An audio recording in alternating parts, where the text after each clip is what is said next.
What's going on, guys? BossUp86 here, back to another video, and today I'm very excited to bring you guys this.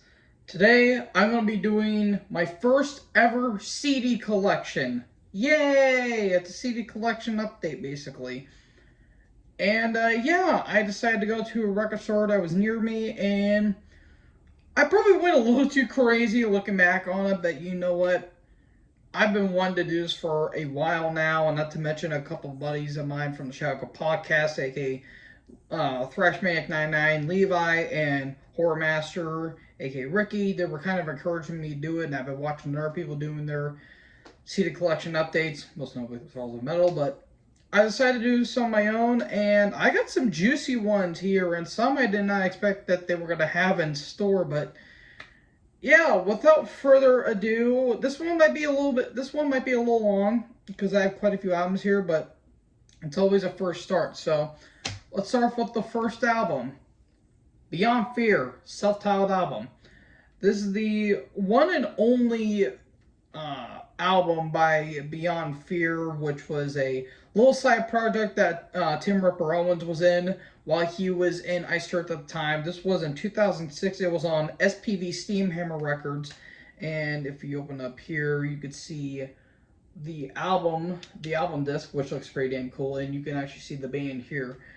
Um, I basically got this on a whimper, basically, because the opening track Scream Machine kind of sold me on this album. I haven't heard all the other tracks yet, but I'm willing to bet it's gonna sound damn cool because it's thrashy, a little bit of a power metal vibe here and there, but it sounds absolutely awesome, and it's produced by Jim Morris as well. So I'm more than happy to have this because when I saw this, I'm like, I gotta get this one because I love Tim Ripper Owens, and this the song Scream Machine basically sold me on this album alone. So I'll probably check it out maybe some other time, but you gotta have a start somewhere.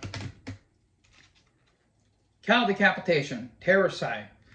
If you guys have seen my review for this album, you guys know I am in love with this album. This is my second favorite album of the year, behind Hellrippers, Warlock's Grim and Withered Hags.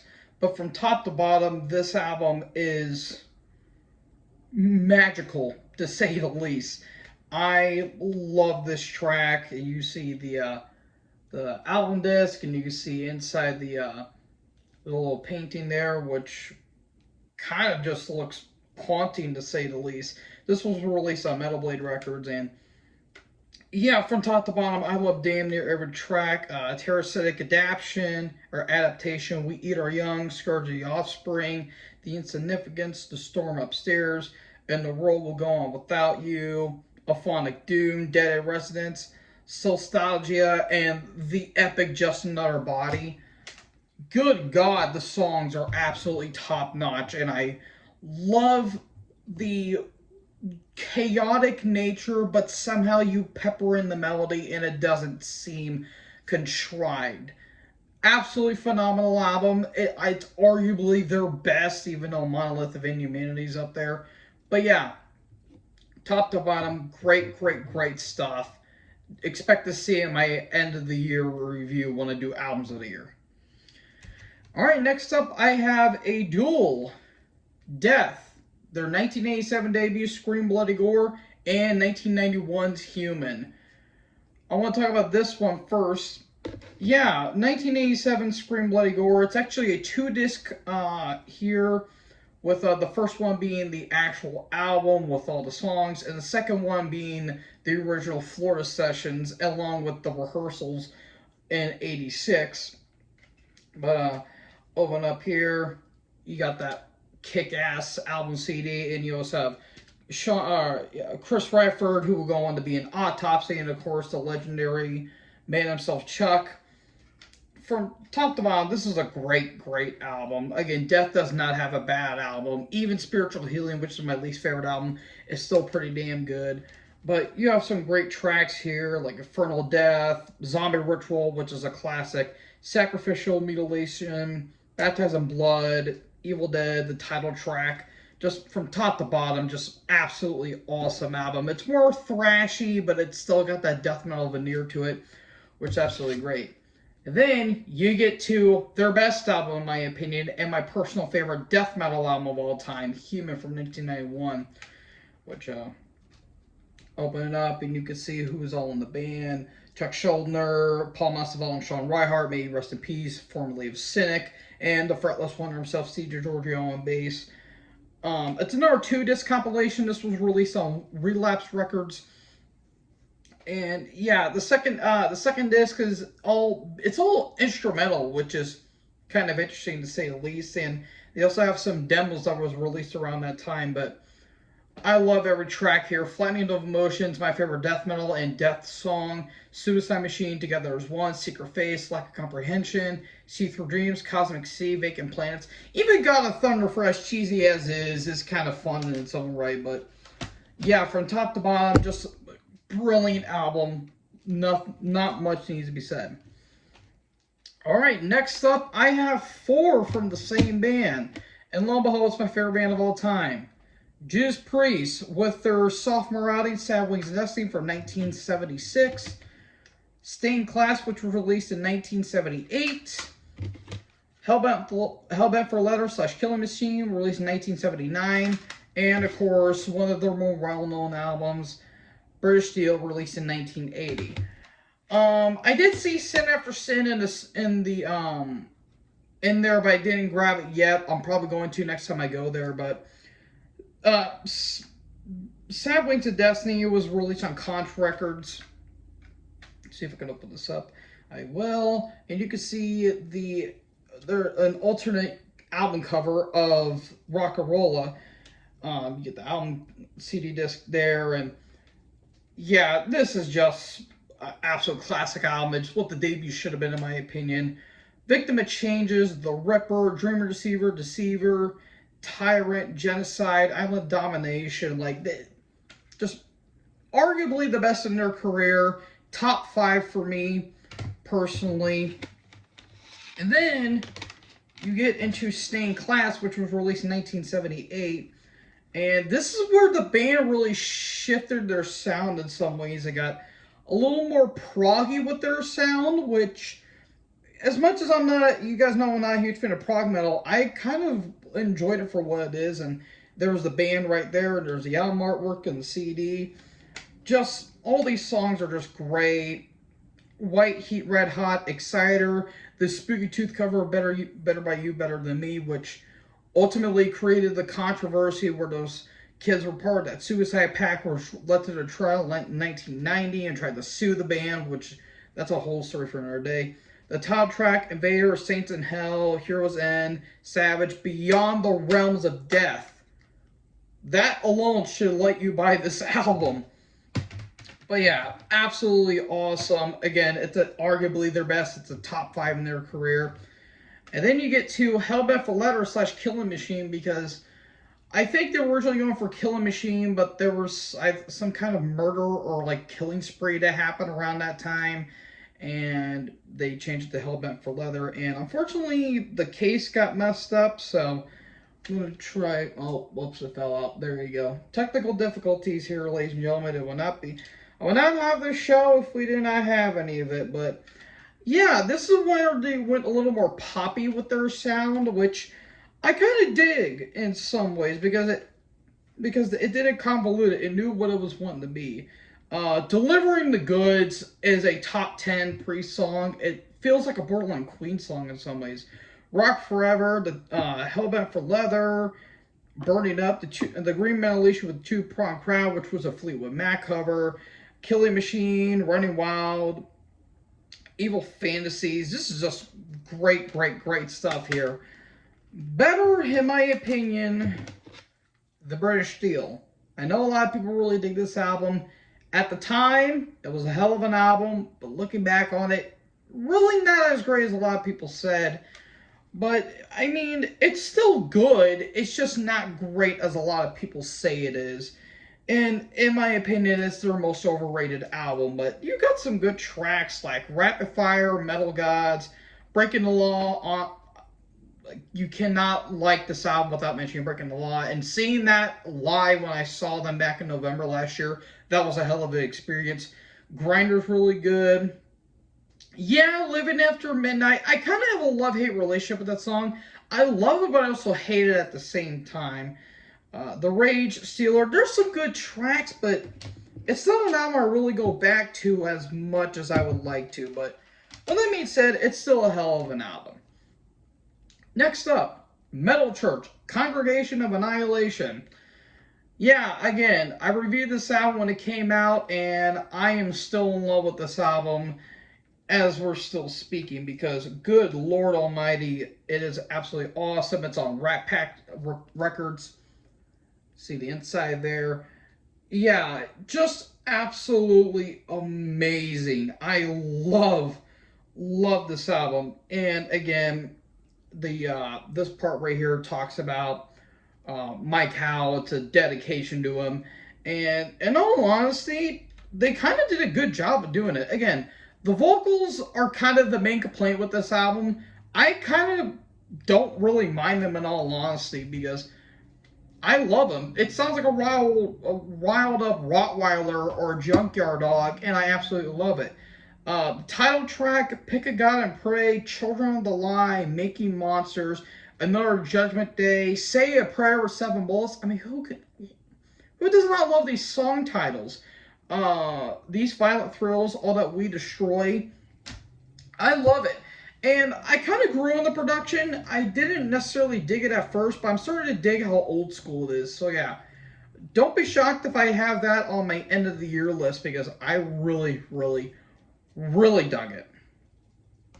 Next up is these next five are from All the Same Man, and shout out to Levi for this one. It's all Metallica. Their debut album, 1983's Kill 'Em All. Their sophomore album, 1984's Ride the Lightning. 1986, Master of Puppets. 2008's comeback album, Death Magnetic. And their latest offering, 2023's 72 Seasons. So yeah, I don't really need to go into detail with this band because you guys want more information, check out my retrospective I did of them. But Kill 'Em All, 1983, absolutely classic debut album that just celebrated its 30th anniversary, I think a few days ago. I mean, top to bottom, killer stuff. Again, executive producer, the late great John Zazula. That was Megaforce Records. I almost forgot the label there, but yeah, top to bottom, Hit the Lights, The Four Horsemen's one of my favorite tracks. Motorbreath, Jump in the Fire, Pulling Teeth, Whiplash, Fam Lord, Seek and Destroy, Metal Militia, from top to bottom. Hell, even Motorhead covered Whiplash, and I honestly say they almost did a better job than it. But yeah, great album. It's my second favorite Metallica album behind Ride the Lightning. Again, 1984. You open up the little booklet there. I thought it was a pamphlet when I got it because I'm like, is this a booklet or something? And the guy's like, no, it's just how it's packaged. I'm like, okay. So yeah, they went to a different studio. I think they went to Copenhagen, which was Lars' hometown. I think they switched to a different label after this. And the songwriting got a lot better. They went more mature. The aggression was upped in the mix a little bit. The production is a little bit better, even though I kind of missed the raw nature of Kill 'Em All. But again, it's a masterpiece. Fire with Fire, the title track, For Whom the Bell Tolls, Fade to Black, Trapped Under Ice, The Call of Cthulhu, Creeping Death, Escape, even though I know a lot of people don't like that track. I love that track personally. Yeah, it's one of the best sophomore albums of all time. And then you get into what a lot of people consider a masterpiece, 1986's Master of Puppets, which was, I forgot what label it was done on. Blackened Recordings, that's what it was done on. A lot of people say it's their best album. I think it's just another great Metallica album, and you open it up there, you can see the band there.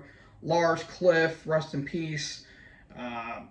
Kirk and James.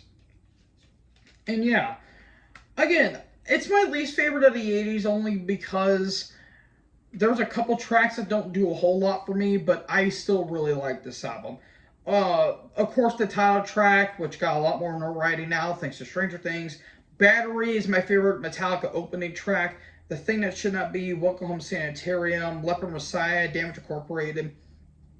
Great stuff. And it was also mixed by Michael Wagner, who would go on to do a lot of other production jobs like King's X, Megadeth, you know, Doc, and so many other great bands. And I'd say he was doing a hell of a job there. So, yeah.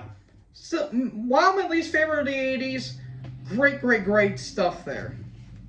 And then we get to the 2008 comeback album, Death Magnetic, which you actually open it up, and I actually opened up not that long ago, and you flip it through, and you see that little casket there, and you flip through it, it actually has the song and the lyrics to each song, which I think that's pretty damn cool if you ask me.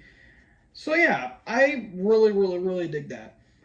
Which I also dig is this album. I think this is a damn good album. I feel like this album gets a little too much hate. I think it's the most underrated in my opinion. While yes, the production is pretty weak sauce on this album, to say that the song flat suck to do a complete disservice. This kind of feels like Injustice for All Part 2 in a way in terms of the songwriting and the song structure. The opening of That Was Just Your Life is one of my favorites. The End of the Line, Broken Beat, Scarred, The Day That Never Comes, which is basically one part 2. All Nightmare Long, which was actually the theme for No Mercy in 2008 for WWE, which was damn cool. The Unforgiven 3, even though it's the weakest in my opinion, it's still a damn good song. Judas Kiss My Apocalypse. Yeah, Rick Rubin kind of dicked over the production in this one, but in all honesty, still a hell of an album. And coming off of the botchedness that was Saint Anger, people were saying, hey, at least it was better than that album. So you can't really take away that. And then we got 72 Seasons that just came out in this past April, and my thoughts still stand by it. I think it's just a good album, not great. Even though Levi would probably say the complete opposite, but I mean, it's not terrible. It's just a modern Metallica album. Therefore, it's just fine. But you see James there. There's Lars. There's I think that's Robert, I believe. No, that's Kirk, and that's Robert right there. And yeah, look at all that. That's all just from this. And yeah, I mean, again, it's solid. It's just the songwriting was very 50-50, but title track's cool. Screaming Suicide, Shadows Follow, Lexi Turner, Room of Mirrors, which feels like a Merciful Fate track, and the last track, Emerata, I think it's solid. It's a solid album. It's nothing groundbreaking, but it's, you know, nothing offensive. So, yeah, it's not the best, but it's not the worst either. It's more of a middle of the road album, but still, highly recommended in all honesty. Alright, let me go put them here. I have a few more here. Next up, one of my favorite bands of all time, Motorhead, Bomber. This is their third album that came out in 1978, I say? 1978, 1979, it's one of those, but it's stuck between Overkill and Ace of Spades, which is, again, their classic stuff. 1979, that's what it was. Yeah, I think this is a damn good album. It's just stuck between two really damn good albums in their own right. This is the more middle child syndrome of it, where it's just good but not great. I could see that argument, but there's some really damn good songs here, like Dead Man Tell No Tales, Sharpshooter, Poison's a really damn good track. Stone Dead Forever is great. Step Down, which actually has Phil Taylor doing vocals, which is pretty damn cool. The title track's a classic. Yeah, there's some damn good stuff. It's just, comparing to Overkill and Ace of Spades, kind of sticks out a little bit like a sore thumb, but in reality, it's still a damn good album. Alright, next up, I have a pair from one of my favorite bands of all time and the band that helped me get into this glorious genre of music, Slipknot. 1999's self-titled debut and 2019's We're Not Your Kind. Yeah, I was stoked to see this in the record shop, and you open up and there was all the original band members there. Yeah, I still stand by this is still a great album, great debut. The the percussion and the energy on this album are just flat out amazing. The aggression is flat out awesome. This was released on Roadrunner Records. The opening of Sick is just a full-on mosh pitter. Eyeless, Wait and Bleed, Surfacing, Spit It Out, Tattered and Torn, Me Inside, Prosthetics, No Life, Deluded's one of my favorite tracks, Only One, and the 8-minute just mind twist that is Scissors. Very, very haunting in its own right. Absolutely legendary debut in my opinion. And then 20 years later, we get We Are Not Your Kind, which this was the second album of the new lineup with the band because Joey Jordison, may he rest in peace, he basically got fired over some circumstances, which was kind of crappy for both sides. And Paul Gray, who just passed away back in 2010, he got replaced by Alessandro Venturella, and Jay Weinberg replaced Joey on drums, and they did really damn good here, in my opinion. I think they did pretty damn good. See, there's yeah, words. Huh, it says load. Anyways, this is a damn good album. Coming off of Point Five: The Great Chapter, my expectations were a little mild. I still dig this album. Now, granted, the album after this, the end so far, I think is a bit better, but this is still really damn good. Joe Basiaria was mixing on this, and Greg Fidelman, who actually did production for Hardwired Self-Destruct on Metallica's album, he did production here. And while it is a bit overbloated, I will say, still a damn good song. Unsainted, that was one of the singles, and actually was featured on NXT's TakeOver Toronto theme, which was pretty damn good. Birth of the Cruel is one of my favorite tracks. Neo Forte, Critical Darling, A Liar's Funeral, Red Flag, Spiders, Orphan, Not Long for This World, and the ending, Solely Firth. Great stuff all around, and it's one of their better albums. It's great, but not excellent as, let's say, Volume 3 or the Self-Titled or Iowa, or hell, even The End So Far. It's still a damn good album, though. Alright, the penultimate one, and my album of the year for 2022, Soulfly, Totem. This was my first ever Soulfly album I listened to. I've heard the band, but I haven't heard a full album by this, and after listening to this album, oh, there goes this. Yep, I forgot it did that. Whoops! Thankfully, it is not scratched or anything like that. You can see kind of the weird snake thing. And, ooh, actually, the inside looks pretty cool. Look at that. That looks cool. But yeah, I wish I would have checked this band out more beforehand because, good God almighty, this is atmospheric death thrash at its finest, and I absolutely love it. And it was released on Nuclear Blast Records, and it featured John Tardy from Obituary and a couple other musicians. Superstition, Scouring the Vile, Filth Upon Filth is just brutal. Rotten Pain, the title track, Ancestors, Ecstasy of Gold, Spirit Animal. Yeah, love this album. Absolutely love this album. Then we get to my final album, and in my opinion, the best goth metal band of all time, Type O Negative's 1993's masterpiece, Bloody Kisses. Yeah, this was released on Roadrunner Records as well, and just look at that. Look at that. That is pure bliss right there. And in the back of the cover, It says, don't mistake lack of talent for genius. That is great. Yeah, well, first off, the album cover is great. I mean, there's nothing wrong with two lesbians kissing on an album cover. I mean, if that doesn't get you to buy this album, I don't know what is. But yeah, the instrumentation was here. While the hardcore humor and hardcore punk humor is more gone, and they went like more gothic with this one, this is still a hell of an album and absolutely great stuff. Christian Woman, Black Number One, the title track, The Comer Summer Breeze. You know, we hate you all. Was on this. I think it was on this.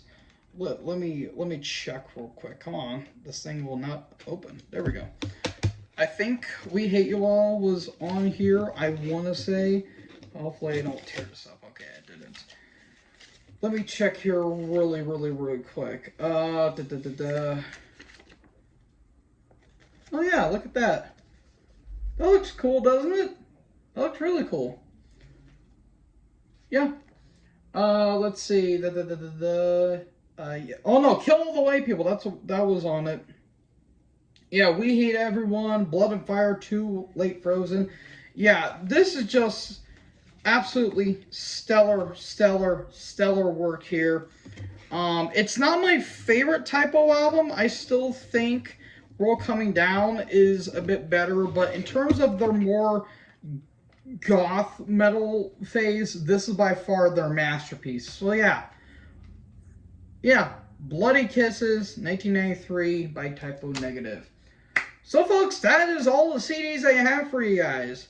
There's going to be more coming in the near future, but not just quite yet. I hope to be doing more of these, and I hope you guys enjoyed this video. And if you guys want to see more, leave a comment down below, and I'll get more CDs. Just hopefully I don't go broke. But anyways, what do you think about this? Did you guys like this? Did you not like this? Let me know in the comment section below. Make sure you guys leave a like, leave a comment, tap that big red subscribe button, and tap the bell so when I upload, you guys will be notified. Thank you guys so much for watching this video. Most importantly, join the herd. Talk in the next video. Peace out.